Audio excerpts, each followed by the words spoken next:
Bangladesh cricket দলের অধিনায়ক নাজিমুল হোসেন শান্ত ICC champions ট্রফির আগে দলের আত্মবিশ্বাসের কথা জানিয়ে শক্তিশালী বার্তা দিয়েছেন।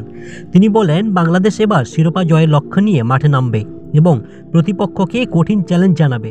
বাংলাদেশ তাদের প্রথম ম্যাচ খেলবে 20শে ফেব্রুয়ারি ভারতের বিপক্ষে দুবাইতে।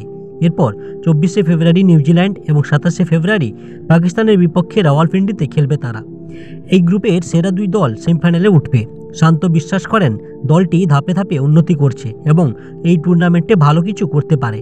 তিনি বলেন, আমরা চ্যাম্পিয়ন্স ট্রফিতে চ্যাম্পিয়ন হওয়ার লক্ষ্য নিয়েই খেলতে যাচ্ছি।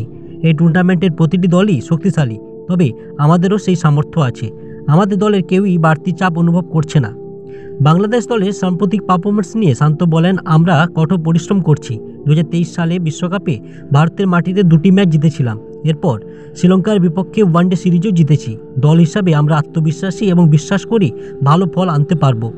বাংলাদেশ স্কোয়াডে রয়েছেন নাজিমুল হোসেন শান্ত অধিনায়ক, সৌম্য সরকার, তানজিদ হাসান, তৌহিদ হৃদয়, মুশফির রহিম, মাহমুদুল জাকার আলী আনিক, মেহেদি হাসান মিরাজ, রিশাদ হোসেন, তাসকিন আহমেদ, মুস্তাফিজুর রহমান, পারভেজ হোসেন ইমন, মাসুম আহমেদ, তানজিন হাসান সাকিব আর নাহিদ রানা।